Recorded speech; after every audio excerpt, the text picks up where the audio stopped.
extraordinarily honored to be asked to be here this evening. Rachel found me several years ago. I'm not quite sure how. Maybe Richard pointed her out. I have no idea. But I didn't know anything about libel tourism, and I was not paying particular attention to these issues. And then along about the time she started explaining to me what was happening, the Wall Street Journal asked me to appear in court in Britain as a witness for the way stories about these issues are reported by the press. I did, and most publishers and authors were caving in to Mr. Ben Mahfouz and his libel tourism. But the Wall Street Journal decided at least to fight the issue in Britain, in the courts.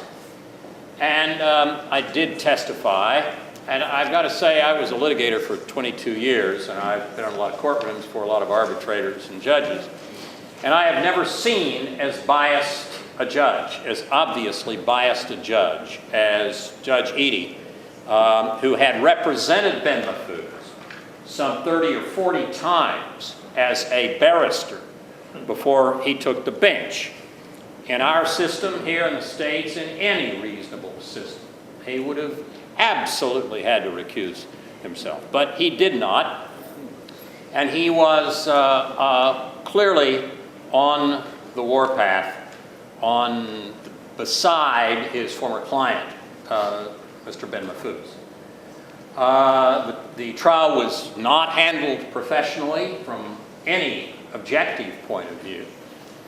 And the Wall Street Journal lost. They appealed to the House of Lords, and some limitations were placed by the House of Lords on the libel tourism. But the basics remain, which was that even as few as a couple of dozen books of Rachel's sold over the internet in Britain, without a publisher in Britain, without a distribution system in Britain, gave them, from their point of view, jurisdiction over her. And she took a different tack than the Wall Street Journal, and a very different tack from the 40 or so publishers, authors, and others who caved to Ben Mahfouz and settled privately. She stepped outside the system of libel tourism and figured out the best way to proceed was not to contest the issue in Britain and in their courts, but rather to come back home to the United States, first New York, and then the nation's capital, and to restructure the whole system of libel law.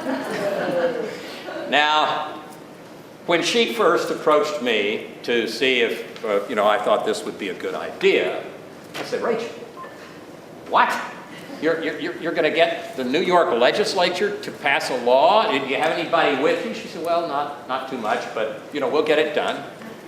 And sure enough, over a few short years, she succeeded in getting legislation in New York and 2-3 other states. No, New York, a few months. New York, a few months. And the other states, how many? 7 other states. 7 other states. And having now sort of gotten the wind in her sails, decided to take on Washington, D.C. She was not funded by any big interests. She was an individual who wanted to make it possible for people who wrote books and people who blogged and people who were newspaper reporters to proceed to look into what was going on with terrorism and the funding of terrorism of the sort that Ben Mahfouz had been guilty of without being faced down the way 40-plus publishers and authors were. And the most amazing example is at Cambridge University Press, the oldest publisher in England, centuries and centuries old, pulped an American authored book about jihad and alms. Alms for jihad, because of a private settlement that they made under the the sponsorship of Judge Eden. They didn't pulp Rachel Ehrenfeld. But they asked to destroy the book. They tried. But she came back to Washington. She worked with very principled legislators, such as our two earlier speakers, and Senator Sessions and Congressman Cohen and others, and succeeded in getting this current legislation passed. It is a major step in a direction of protecting freedom of inquiry, freedom for American authors at least, and perhaps other countries will follow it, to be able to look into the reality of terrorism and how it is paid for, and the links between the Saudis and wealthy Saudis such as Ben Mahfouz, without fearing that they are going to have their books pulped by Cambridge University Press. Some people who know me in Washington may be a little surprised at this, but in 1967-68, I was the founder and president of Yale Citizens for Eugene McCarthy. I was effectively, for a year or so, the leader of the anti-war movement at Yale. And the reason was because an old friend named Allard K. Lowenstein, who was a friend of Susan mine for years, who was leader of the anti-war movement in many ways, and much of the civil rights movement, convinced me to do this. And we, in running McCarthy in New Hampshire, were a laughingstock. And then when he got 42% of the vote, and Johnson announced he wasn't going to run again, and McNamara was relieved and Westmoreland was relieved, we all blinked and cleared our heads and said, my gosh, what have we done? Al Lowenstein had been trying to get Bobby Kennedy to run for the presidency and had not been able to persuade him in the fall of '67, so he had gone with McCarthy instead, and with this poet from Minnesota, still got 42% in New Hampshire. Well, on a plane, Al told Sue and me a few weeks after the Johnson had withdrawn from the race.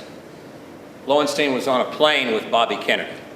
And Bobby Kennedy came over with a handwritten note, gave it to Al, and Al showed it to Sue and me shortly thereafter.